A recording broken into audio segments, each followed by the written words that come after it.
Live आ चुके होंगे सभी को। Good morning.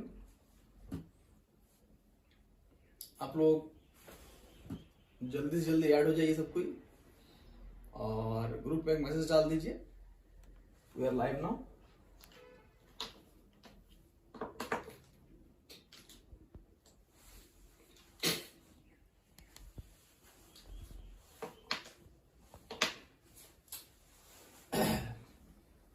देखिए, अब हमारे पास जो समय बचा हुआ है, अगर समय की हम लोग डिमांड को देखते हैं तो लगभग अब 60 से 65 दिन कह सकते हैं। अगर जेसीसी ने जिस प्रकार से कैलेंडर को जारी कर दिया है, उस कैलेंडर को हम लोग देखें तो अप्रैल का पहला वीक, तो मान लीजिए कि 3 अप्रैल या 4 अप्रैल या 5 अप्रैल, 1 से लेकर 7 अप्रैल के बीच में कभी भी, तो पहला वीक में आपका एग्जाम होने की संभावना या एग्जाम डेट वो दे चुका है। और हमारे पास अगर ठीक ठाक देखे तो मतलब जैसे आज हमारा देखते हैं कि रिपब्लिक डे है, आप सभी को गणतंत्र दिवस की शुभकामनाएं। तो यहां से स्टार्ट करके देखते हैं, लगभग मान के चलिए 65 से 70 दिन। और इतना मैं आपको मतलब अपने तरफ से 100% तो क्या, इतना अपना बेस्ट देना है कि आपका जो इतना ज्यादा वैकेंसी का मतलब जो गला काट प्रतियोगिता है, आपको 1 लाख, 1.5 लाख, 2 लाख से सीधा आपको 1000 के अंदर आना है। और इसके लिए आपके पास समय देखिए एकदम 60 से 65 दिन का समय। एकदम सीधा बोलिएगा तो दंगल मूवी का गाना नहीं है कि किस्मत जब भी मौका देती है, गिन के वो समय देती है, वक्त देती है, वो एकदम शूट कर रहा है। तो गिन के समय है भैया कि इतना दिन समय है, इतना दिन में प्रिपेयर कीजिए और एग्जाम दीजिए और नौकरी लीजिए। क्लियर? तो इतने बड़े एग्जाम को 60-65 दिन में हम लोगों को क्लियर करना है, तो आप समझ सकते हैं कितना ज्यादा एफर्ट लगाना होगा। तो हम भी अपने ओर से एफर्ट लगाएंगे और आप लोग भी अपने ओर से जितना हो सके, जहां जहां कमी दिख रहा है उस चीज पे एफर्ट लगाइए। ठीक है? और अपने तरफ से कोशिश कीजिए कि बार बार हर सब्जेक्ट को रिवाइज कीजिए, रिवीजन कीजिए। तो हम लोग झारखंड की अगर बात करें तो झारखंड हम पहले से बताए हैं कि इस एग्जाम में या झारखंड के सभी एग्जाम में एक बहुत ज्यादा इंपॉर्टेंट रोल, की ऑफ सक्सेस इज झारखंड, बहुत ज्यादा मतलब इंपॉर्टेंट रोल अदा करता है। क्योंकि लगभग 40 क्वेश्चन पे केवल पेपर 3rd में है। और जो आपका लैंग्वेज पेपर होगा, जिसको आप लोग चाहे संथाली हो, चाहे आपका ओडिया हो जाए, बंगाली हो जाए, या नागपुरी, खोटा, ठीक है, सब में की रोल अदा करेगा। उनमें भी झारखंड का क्वेश्चन रहेगा। तो आइए, हम लोग जब झारखंड हिस्ट्री पढ़ रहे थे तो हम लोग देखे थे कि झारखंड हिस्ट्री में हम लोग कहां तक पढ़ लिए थे, कि झारखंड में अंग्रेजों का आगमन तक पढ़ लिए थे स्टार्टिंग से लेकर। अब हम लोग पढ़ेंगे झारखंड में विद्रोह। तो बेसिकली हम लोग पहले स्टार्ट करेंगे जनजातीय विद्रोह। कौन सा विद्रोह? जनजातीय विद्रोह।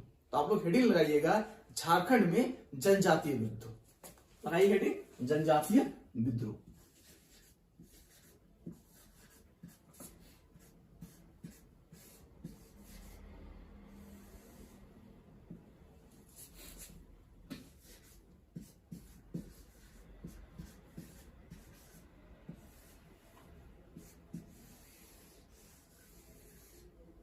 आज हम लोग को यही जानना है कि झारखंड में किस प्रकार से जनजातीय विद्रोह हुआ या क्यों हुआ।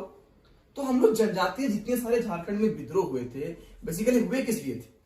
किस लिए हुए थे? अंग्रेजों के खिलाफ हुए थे, दीकुओं के खिलाफ हुए थे। ऐसा नहीं कि सिंपली विद्रोह हो चुका था, कुछ तो रीजन रहा होगा इसके पीछे, कुछ तो ताल मटोल रहा होगा, क्यों हुआ विद्रोह, बेसिकली इसका मोटो क्या था या रीजन क्या था। तो सबसे पहले हम लोग इस बात को समझते हैं। हम आपको ये पढ़ा चुके हैं कि झारखंड में अंग्रेजों का प्रवेश स्टार्ट हुआ था सिंहभूम से। पढ़ाया हमने कि झारखंड में अंग्रेजों का प्रवेश कहां से स्टार्ट हुआ? सिंहभूम से।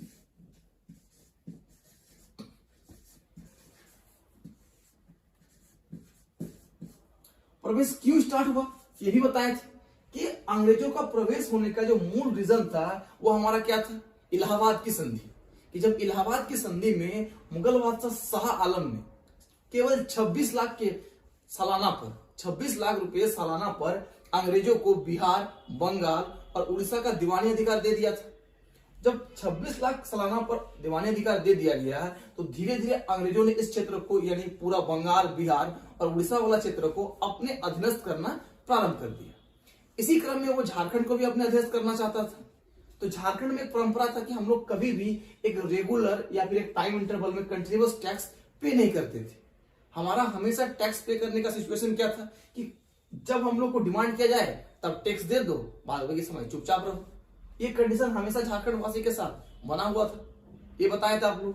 तो देखिए जब सिंहभूम से प्रवेश चालू किया, हम लोग देखे थे कि सिंहभूम तक 1767 में सिंहभूम पर इन्होंने कब्जा कर लिया था, 1767 पर। और ये जो परंपरा स्टार्ट हुआ, ये जो सिलसिला स्टार्ट हुआ कि झारखंड में अंग्रेज एक एक करके क्षेत्र को अपने अधिकार में कर लिया, ये लंबे समय तक चला, लगभग 7 दशक तक चला। और हम लोग कह सकते हैं ये एंड कब हुआ कि फाइनली जब कोल्हान क्षेत्र पर अंग्रेजों का अधिकार हुआ। कब? 1837 में, 1837। मतलब पूरे केवल झारखंड को अधीनस्थ करने में या झारखंड में अधिकार करने में अंग्रेजों को 7 दशक का समय लगा। मतलब 70 साल समय तक केवल इनको झारखंड को अधिकार करने में लग गया था।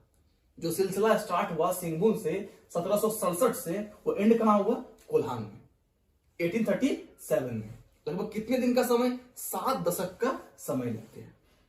अब आगे हम लोग चर्चा करेंगे कि जब ये सारे घटनाएं हुई और झारखंड में विद्रोह होना प्रारंभ हो गया, पीछे का रीजन क्या था कि विद्रोह क्यों हो रहा था? कुछ तो कारण होगा, इस पूरे क्षेत्र में विद्रोह हो रहा था। तो विद्रोह होने के बहुत सारे कारण थे और सवाल यहां से बनता है, आपको सिंपली पूछेगा कि झारखंड में जो जनजातीय विद्रोह हुए थे उसके आर्थिक कारण क्या थे, उसके राजनीतिक कारण क्या थे, पॉलिटिकल रीजन क्या थे, या उसके जो कल्चरल कारण थे, यहाँ के धर्म संस्कृति, उसको जो अंग्रेज लोग हस्तक्षेप कर रहे थे, उस पर जो भेदभाव कर रहे थे, उसका क्या कारण थे। तो ये तीनों पॉइंट को हम लोग को नोट डाउन करके रखना है कि झारखंड में जो जनजातीय विद्रोह हुए उसके आर्थिक कारण क्या रह चुके हैं, उसके सामाजिक कारण क्या रह चुके हैं और उसके राजनीतिक कारण क्या रह चुके हैं। तो एक एक करके हम लोग तीनों पॉइंट पे बात करेंगे। सबसे पहले बात करते हैं राजनीतिक कारण। तो आप लोग लिखिएगा क्या कि झारखंड में जो जनजातीय विद्रोह हुई, उस जनजातीय विद्रोह का राजनीतिक कारण क्या है। चलिए लिखिए आप लोग, राजनीतिक कारण।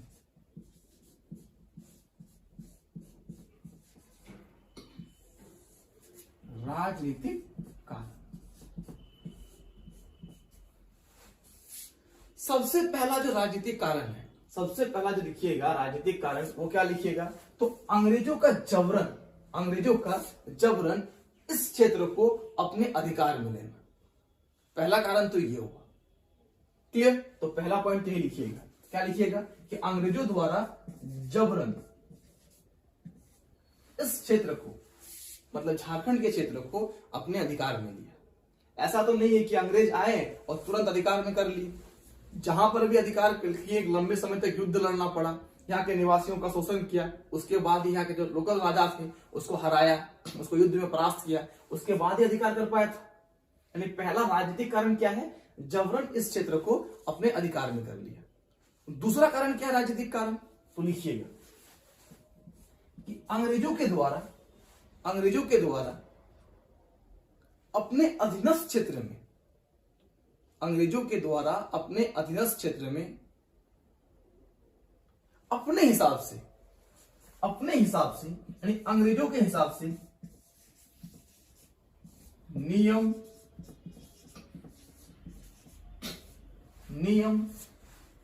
कानून लगाना, क्योंकि अंग्रेज अपने हिसाब से नियम कानून लगाए। साथ ही साथ लिखिएगा एवं किसी भी नियम कानून में जनता का भागीदारी ना होना, ताकि जो लोकल जनता थे, लोकल लोग थे, पीपुल थे, उसका किसी भी प्रकार का जो पार्टिसिपेंट था वो खत्म कर दिया था। अंग्रेज केवल क्या कर रहे थे कि भैया सिंपल सा बात है, हम लोग नियम लगाएंगे, हम लोग नियम कानून लेके आएंगे, आप टैक्स दीजिए, आप रहिए, बस ये रीजन बना था। तो क्या लिखे हम लोग? राजनीतिक कारण में 2 लिखेंगे कि जबरन इस क्षेत्र को अपने अधिकार में ले लेना, और दूसरा क्या लिखेंगे हम लोग? मतलब यहाँ की जो सत्ता है वो हस्तांतरित हो गई, अंग्रेजों के पास चली गई। तो पहला पॉलिटिकल रीजन ये है। दूसरा रीजन क्या है? यहाँ के जो भी नियम कानून है, रूल रेगुलेशन है, वो अंग्रेजों द्वारा बनाए गए और अपने हिसाब से लगाए गए। नेक्स्ट लिखिए आर्थिक कारण। क्या लिखना है? आर्थिक कारण।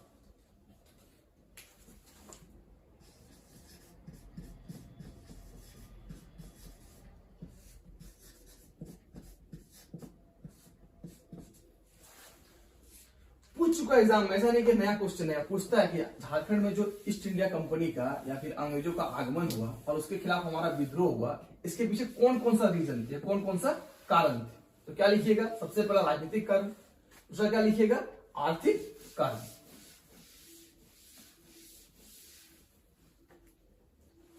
आर्थिक कारण में क्या लिखिएगा, तो आर्थिक कारण में पहला पॉइंट लिखिए, पहला पॉइंट लिखिए, इस क्षेत्र में जो हमारा झारखंड का क्षेत्र है, इसमें स्थायी बंदोबस्त का लागू होना। हम लोग जानते हैं कि 1793 के आसपास जब लॉर्ड कार्नवालिस आएंगे, वो क्या लगा देंगे, परमानेंट सेटलमेंट, स्थायी बंदोबस्त। क्लियर है, तो क्या लिखिएगा, इस क्षेत्र में स्थायी बंदोबस्त का लागू करना।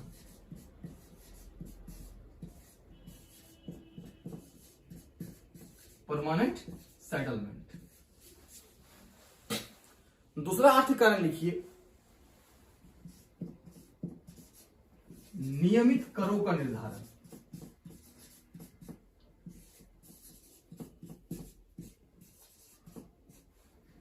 जब यहां के राजा किसी दूसरे को कर देते नहीं थे रेगुलरली के बेस पे, एट एक फिक्स टाइम इंटरवल पे, तो जनता से टैक्स भी नहीं लेते थे। जनता से भी टैक्स भी क्या है, बहुत कम लेते थे, सिंपल सा लेते थे, बहुत कम मात्रा में लेते थे। लेकिन जब अंग्रेज आ गए तो स्थायी बंदोबस्त लागू कर दी, और टैक्स का रेट क्या हो गया कि फिक्स हो गया कि भैया आपको इतना दिन में टैक्स देना है।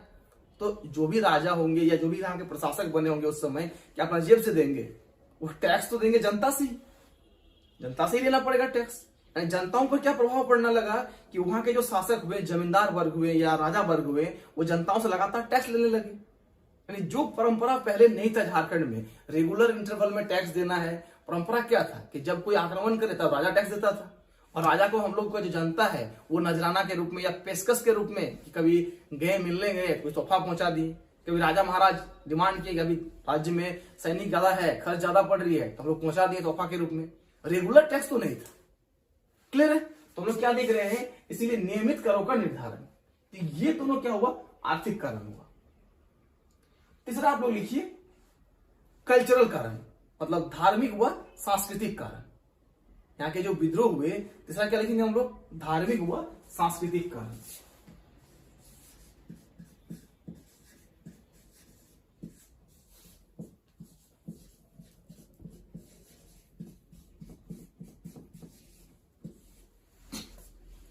अब क्या रहा धार्मिक व सांस्कृतिक कारण, इसको देखिएगा।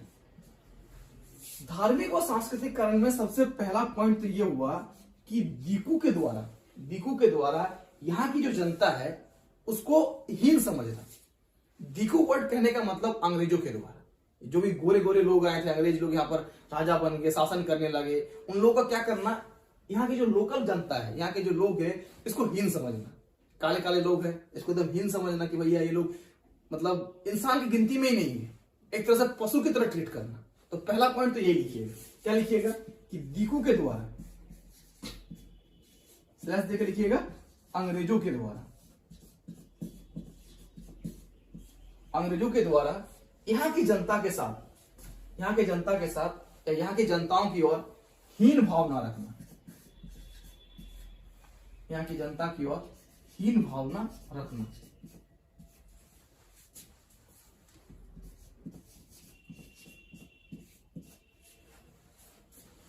दीकू के द्वारा या अंग्रेजों के द्वारा यहाँ की जनता के साथ या जनता के समकक्ष में हीन भावना रखना। क्लियर है, हीन भावना रखना। दूसरा पॉइंट पे क्या लिखिएगा, और क्या हुआ, अंग्रेजों के द्वारा शोषण इतना बढ़ गया था कि यहाँ की जो लोकल परंपराएं थी उसको लेकर भी अंग्रेज रूल बनाने लगे कि भैया अंग्रेज के रूल के हिसाब से आपको अपना परंपरा मनाना होगा। आप चाहते हैं रूल बनाना, आप चाहते हैं रोड में जुलूस निकालना, तो अंग्रेज से परमिशन लेना पड़ेगा। अंग्रेज अगर परमिशन देंगे कि हाँ जुलूस निकाल सकते हैं, तो आप निकालिए, तो मत निकालिए। लेकिन इससे पहले क्या था, यहाँ के लोगों का कल्चर है भैया, परंपरा है, स्टार्टिंग से चलते आ रहा है। तो किसी के भी कल्चर पर और परंपरा पर जब आप बेड़ियां लगाइएगा तो कभी ना कभी तो बेड़ियां टूटेगा। यानी सिंपल से हम लोग क्या वर्ड देखिए कि अंग्रेजों के द्वारा यहाँ की जो कल्चर है, यहाँ की जो परंपरा है, उसके खिलाफ कार्रवाई करना। तो दूसरा रीजन में क्या लिखेंगे कि अंग्रेजों के द्वारा अंग्रेजों के द्वारा झारखंडी परंपरा यानी कि जनजातीय परंपरा के खिलाफ, झारखंडी परंपरा या फिर जनजातीय परंपरा के खिलाफ, जनजातीय परंपरा के खिलाफ कार्रवाई करना। हम लोग क्या जानते हैं, हमारा जो ये जो जनजातीय परंपरा है यहाँ की झारखंड की, जिसको जो जनजातीय परंपरा है वो कौन सा परंपरा है, जिसको हम लोग आदि धर्म कहते हैं या फिर सरना धर्म के नाम से जानते हैं। हम लोग जानते हैं कि नवंबर के महीने में वो देखें कि हमारा जो माननीय मुख्यमंत्री जी है हेमंत सोरेन जी, इन्होंने क्या करवा दिया, अपना कैबिनेट से इसको भी पास करके संसद में भेज दिया कि जब भारत में अलग अलग धर्म चलते ही है, 6 अलग अलग धर्म है, हिंदू, मुस्लिम, सिख, जैन, बौद्ध, ईसाई, तो एक काम कीजिए, एक नया धर्म को इंट्रोड्यूस कर दीजिए, इसका नाम क्या रहेगा, सरना धर्म। क्योंकि हमारा जानते हैं कि झारखंड की जनजातियों का मूल धर्म वही है, सरना धर्म। इसको हम लोग आदि धर्म के नाम से भी क्या करते हैं, संबोधित करते हैं। क्लियर है ना? यानी उस आदि धर्म पर या सरना धर्म की जो परंपराएं हैं उस पर अंग्रेजों द्वारा उसके खिलाफ कार्रवाई करना, ये क्या बन गया यहाँ का धार्मिक व सांस्कृतिक कारण। तो ये सारा रीजन था जिस कारण से इस क्षेत्र में क्या हो रहे थे, जिस कारण से इस पूरे क्षेत्र में आने हमारा जो झारखंड का क्षेत्र में कहीं ना कहीं धीरे धीरे क्या बढ़ रहा था, विद्रोह बढ़ रहे थे, लोगों का असंतोष बढ़ रहा था। सभी के सभी जो हमारे यहाँ के लोकल लोग थे, राजा थे, एक प्लेटफॉर्म में एकत्रित हो रहे थे और अंग्रेजों के खिलाफ हो रहे थे। और इसी क्रम में 1867 से ही विद्रोह चालू हो जाएगा। मतलब जैसे ही अंग्रेजों का आधिपत्य हुआ, जैसे ही अंग्रेजों का अधिकार हुआ, ठीक उसी प्रकार से क्या हो गया, इस क्षेत्र में विद्रोह होना भी चालू हो गया। तो अब हम लोग देखेंगे कि इस क्षेत्र में कौन कौन सा विद्रोह हुआ। तो अंग्रेजों के द्वारा यानी कि अंग्रेजों के खिलाफ यहाँ की जनताओं के द्वारा, पहले तो हम लोग बनते थे जनजातीय विद्रोह पढ़ रहे हैं क्योंकि सबसे ज्यादा जनजातियों के द्वारा इस क्षेत्र में विद्रोह किया गया है।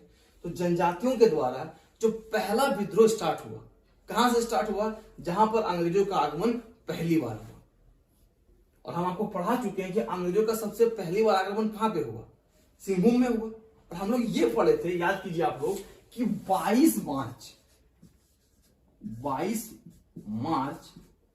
1767 में फर्गुसन के द्वारा एक अंग्रेज अधिकारी, इसका नाम क्या रहता है, फर्गुसन, पता ही होंगे आपको। फर्गुसन के द्वारा घाटशिला के जलते महल पर कब्जा कर लिया गया।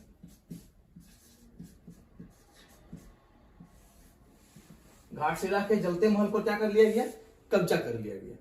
और बताए होंगे कि घाटशिला के जलते महल पर कब्जा कर लेने के बाद यहाँ के जो भी राजा थे उनको बंदी बना लिया गया। और इस पूरे क्षेत्र का यानी सिंह वंश के जो क्षेत्र थे, जो पुरहाट का क्षेत्र था, उसका नरेश किसको बना दिया गया था, वो जो ढालभूम बना एरिया है उसका पूरे क्षेत्र का राजा कौन बन गया था, जगन्नाथ ढाल।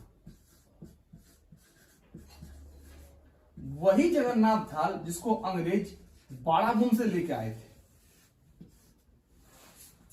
बताया था आप लोग को कि जिस समय घाटशिला पर आक्रमण करने के क्रम में फर्गुसन महाराज आ रहे थे, ठीक है, अंग्रेज अधिकारी फर्गुसन के नेतृत्व में जब सेना आ रही थी तो सेना ने क्या किया था कि जब यहां तक पहुंचा, इस एरिया तक पहुंचा, तो बाड़ाभूम से एक व्यक्ति को लेकर आए थे जिसका नाम था जगन्नाथ ढाल। और कहा था कि ये जगन्नाथ घाटशिला के जो राजा हैं उनके भतीजे हैं और इनको बना दिया राजा, किसको, जगन्नाथ ढाल को। तो जगन्नाथ ढाल को जैसे राजा के रूप में स्थापित किया तो जगन्नाथ ढाल धीरे धीरे अपने आप को स्वतंत्र करने की इच्छा व्यक्त करने लगे। मतलब ये अंग्रेजों का तरफ से राजा तो बने, लेकिन कहीं पर भी ये नहीं हम लोग बोल सकते हैं कि ये अंग्रेजों का प्रतिनिधि बनकर रह गया। राजा बनने के बाद ये अपने आप को स्वतंत्र यानी अंग्रेजों के अधिकार क्षेत्र से बाहर रखने का जिम्मेवारी या बाहर रखने का मनसा व्यक्त कर दिया। जैसे ही ये मनसा व्यक्त किया तो उसी को हम लोग कहते हैं ढाल विद्रोह।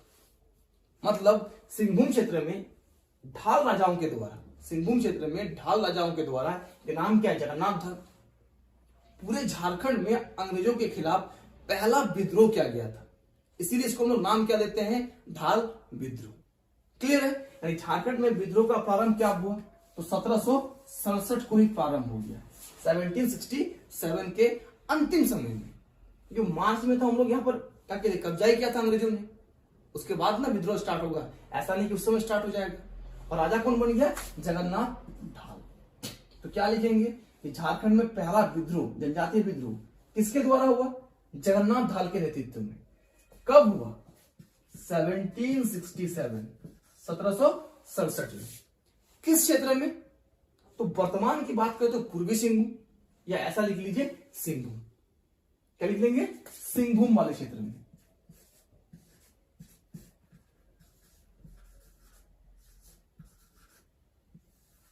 सिंहभूम वाले क्षेत्र में। क्लियर है? जगन्नाथ धाम ने अपने आप को इंडिपेंडेंट करना सोचा या इंडिपेंडेंट करना स्टार्ट कर दिया, कुछ तो इसके पीछे रीजन रहा होगा। क्या अंग्रेजों ने इनको राजा बनाया, तुरंत ही अंग्रेजों के खिलाफ कैसे हो गए? और हम यही कह रहे हैं कि 1767 में जगन्नाथ धाल को राजा बनाया गया और 67 में जगन्नाथ धाल से खिलाफ हो गए।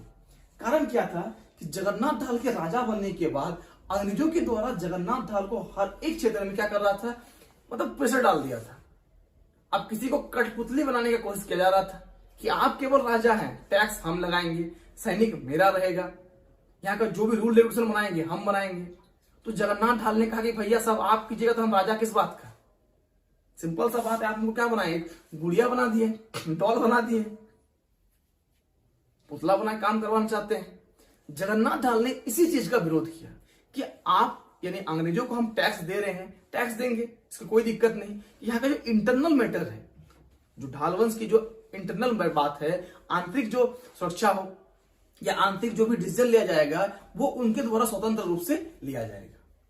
जब इस बात की उन्होंने पुष्टि की तो अंग्रेज के खिलाफ हो गए और दोनों में क्या पड़ गया, फुट पड़ गया और चालू हो गया विद्रोह। क्लियर है? तो 1767 में जब ये विद्रोह चालू हुआ, तब तक हम लोग क्या देख रहे हैं कि यहाँ के जो अंग्रेज अधिकारी थे फर्गुसन, वो इस क्षेत्र से वापस जा चुके थे। अब मिदनापुर रेजिडेंट से किसी और को भेजना था, तो सबसे पहले जिस व्यक्ति को भेजा था उसका नाम था लेफ्टिनेंट रुक। लिख लीजिए, इस विद्रोह का दमन करने के लिए, जगन्नाथ धाल से सेटलमेंट करने के लिए सबसे पहले जिस व्यक्ति को भेजा था उसका नाम क्या था, लेफ्टिनेंट रुक। कब भेजा? 1777, मतलब 1777 को। टाइमलाइन को लिखते चलिएगा कि 1777 में, 1777 में अंग्रेजों ने धाल विद्रोह का दमन करने के लिए सबसे पहले मिदनापुर रेजिडेंट से एक सैन्य टुकड़ी भेजी। और ये सैन्य टुकड़ी क्या किया? ये सैन्य टुकड़ी जगन्नाथ धाल को कब्जा करना चाहता था, जगन्नाथ धाल को बंदी बनाना चाहता था। लेकिन हुआ क्या, जगन्नाथ धाल भाग गया और पकड़ा कौन गया? इसी का भाई नीमू ढाल। जगन्नाथ धाल का भाई नाम क्या है? नीमू ढाल। नींबू मत लिख लीजिएगा, नीमू ढाल। ठीक है, जगन्नाथ धाल का भाई नीमू ढाल, इसको अंग्रेजों ने बंदी बना लिया। जगन्नाथ धाल तो भाग निकला। जब जगन्नाथ धाल यहां से भाग निकला तो यहाँ के जो लोकल लोग थे वो जगन्नाथ धाल के पक्ष में हो गए। किसके पक्ष में हो गए? जगन्नाथ धाल के पक्ष में हो गए। और इतिहास के कुछ इस प्रकार से घटनाक्रम हुई कि जो भी घटवार लोग थे, घटवार बोलिए, भूमिज बोलिए, कोल बोलिए या हो बोलिए, ये सभी जो निवासी थे, सिंहभूम के निवासी थे, वो सबके सब जगन्नाथ धाल के पक्षधर बन गए। सब ने जगन्नाथ धाल को सहायता किया। यही नहीं, यहां तक कि जो मयूरभंज के शासक थे उन्होंने भी जगन्नाथ धाल का साथ दिया। इस पॉइंट को भी आप याद रखिएगा कि उड़ीसा के जो मयूरभंज वर्तमान समय में उड़ीसा में स्थित है, तो मयूरभंज के शासक ने भी किसका साथ दिया था? जगन्नाथ धाल का साथ दिया था। जब सभी जगन्नाथ धाल के साथ दिए तो जगन्नाथ धाल का पावर बढ़ा, जगन्नाथ धाल के पास सेना मिलने लगा। और एक समय ऐसा आया कि अंग्रेजों के द्वारा यहाँ के लोकल जनता को शांत करने के लिए नीमू ढाल को राजा बना दिया गया। और देखते हैं कि 1778 1779 तक क्या कर दिया, 68 ना होगा जी, एक साल ना बोले थे, तो 1767 से 1768 यहाँ थोड़े एक जुड़ जाएगा, तो 10 साल हो जाएगा। क्लियर है? ठीक कर लीजिएगा। क्या बताएं हम कि 1767 में जगन्नाथ ढाल ने विद्रोह किया और इसको दमन करने के लिए पहली बार जो अंग्रेजों ने सैन्य टुकड़ी भेजा था वो जस्ट एक साल बाद भेजा था 1768 को। 1777 में तो विद्रोह का ही दमन हो चुका था ना। चलिए यहाँ देखिए, यानी 1768 में विद्रोह का दमन हो चुका और 1770 तक 1770 का समय आते आते हम लोग ये देखते हैं कि यहाँ का शासक किसको बना दिया गया? नीमू ढाल। अब पूरे ढाल वंश का राजा कौन बन गया था? नीमू ढाल शासक बना दिया गया। कि अंग्रेजों को लगा कि भैया चलो भाई भाई में फूट डाल देंगे, यहाँ के लोग भी सोच लेंगे कि राजा तो हमारा उसी वंश का लोग है, पहले जगन्नाथ ढाल था, इसका भाई है नीमू ढाल। एक घटना यहाँ पर उल्टा हो गया। जगन्नाथ ढाल का जितना फैन फॉलोइंग था उतना ही उसका विरोधी था। रीजन भी था कि जिस समय जगन्नाथ ढाल राजा थे उस समय ये सैन्य अधिकारी थे, और सैन्य अधिकारी का लोगों के साथ बहुत अच्छा संबंध रहता नहीं है। देखिए होगा कि हमारा जो लोकल गवर्नमेंट रहता है, पुलिस रहता है, थोड़ा उससे जो लोकल जनताएं रहती है हमेशा थोड़ा सा मतलब देखिएगा टकराव रहता है। लेकिन पुलिस के जो अधिकारी हैं उससे उतना टकराव नहीं रहता है, मैटर ऊपर जाता है। वही शासक जो पहले आदेश देता है वो वहां पर सांत्वना दे देता है, अच्छा पुलिस अटैक किया था, पुलिस का हाथापाई हुआ, कोई बात नहीं, हम पुलिस को सस्पेंड कर देते हैं। आदेश देने वाला तो ही रहता है। तो कंडीशन भी कुछ ऐसा ही था कि जगन्नाथ ढाल ही आदेश देता था, लेकिन लोगों का नीमू ढाल के प्रति जो नजरिया था वो बहुत ज्यादा मतलब सहानुभूति वाला नहीं था। तो लोग इसके और खिलाफ हो गए। और कहा जाता है कि 1770 से 74 के दौरान 1770 से 1774 का जो टाइम पीरियड आता है, इस टाइम पीरियड के दौरान पूरे जो ढाल वंश का एरिया का है उसके केवल 1/4 भाग, केवल 1/4 भाग पर ही नीमू ढाल का क्षेत्राधिकार रह गया था, जो कि अंग्रेजों के द्वारा क्या किया था? रक्षण दिया गया था। तो इस पॉइंट को जरूर लिखेंगे कि 1774 तक आते आते 1774 तक आते आते 1774 तक आते आते सिंहभूम क्षेत्र के, यानी जो ढाल वंश का एरिया था उस क्षेत्र के केवल 1/4 भाग पर ही, मतलब केवल 25% भाग पर ही नीमू ढाल का अधिकार रह गया था। बाकी बचे शेष भाग, मतलब 75% भाग, बाकी बचे शेष भाग हम लोग क्या कह सकते हैं, मतलब जो 75% रिमेनिंग एरिया बचा हुआ रहा उस पर किसका अधिकार हो गया था? जगन्नाथ ढाल का अधिकार हो गया था।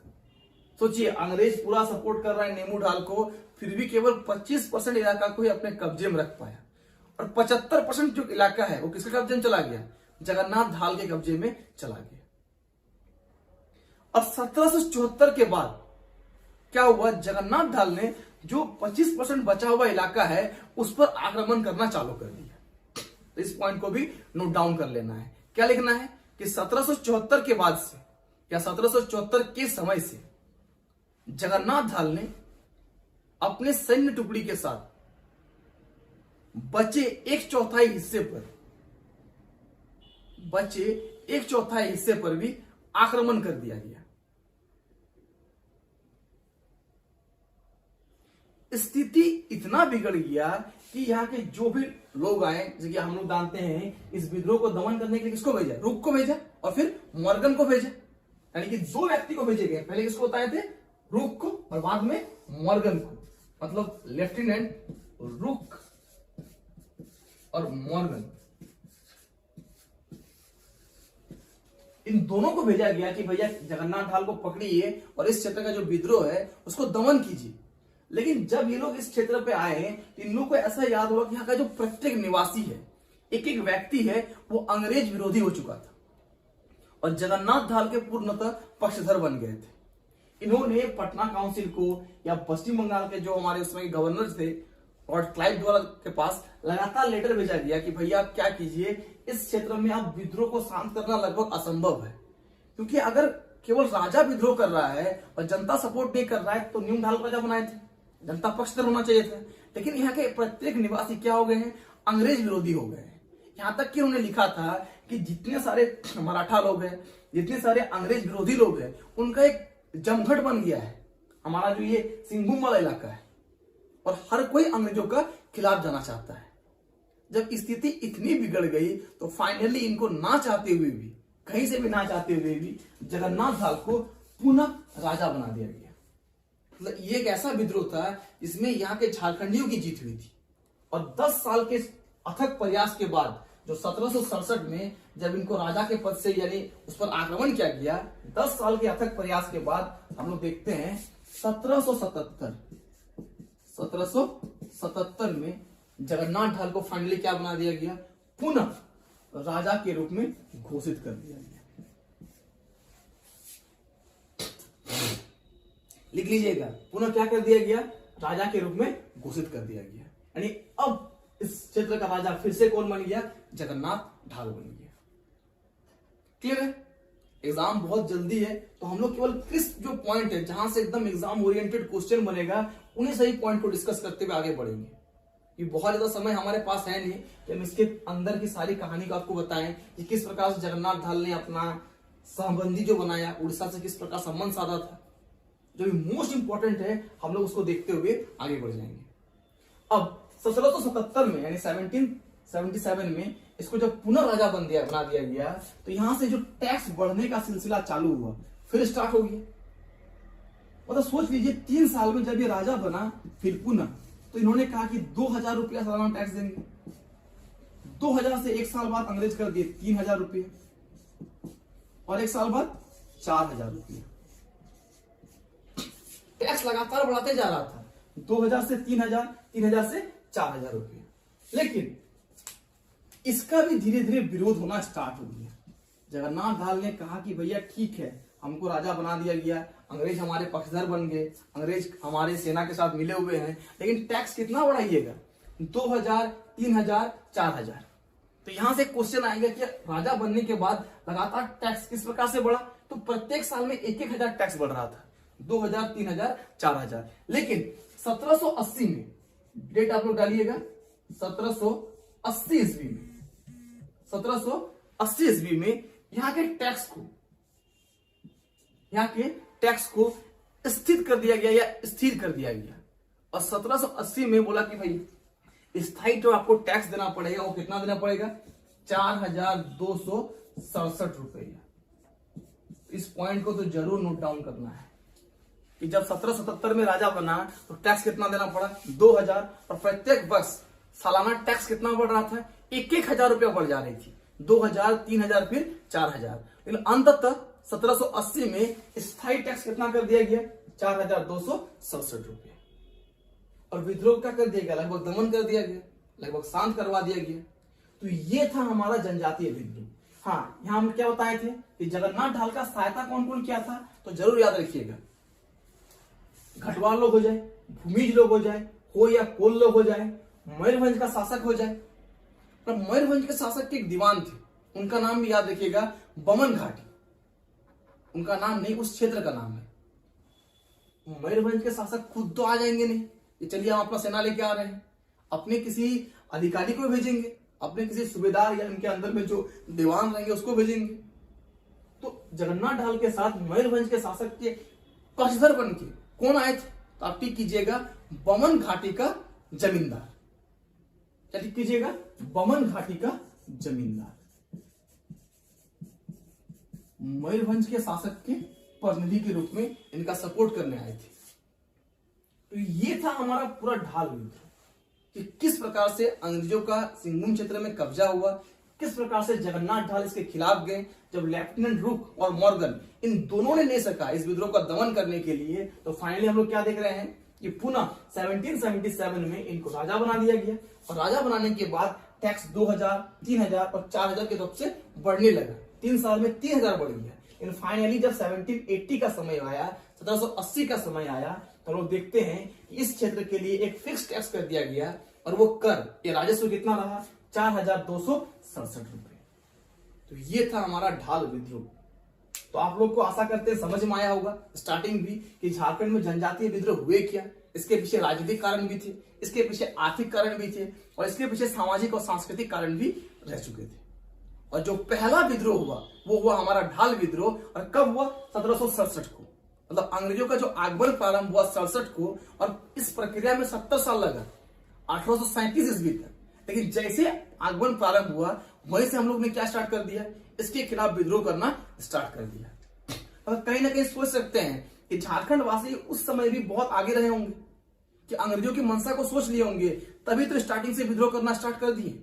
जैसे हम लोग अंग्रेजों की मंशा को भांप लिए कि अंग्रेज भैया केवल व्यापार करने नहीं आया है, यहाँ के हर क्षेत्र में, पॉलिटिकल में, चाहे यहाँ पे बोल दीजिए आर्थिक क्षेत्र में, या फिर बोल दीजिए सामाजिक क्षेत्र में हस्तक्षेप कर रहा है दिकुओं के द्वारा, हम लोगों ने उसका विरोध करना स्टार्ट कर दिया।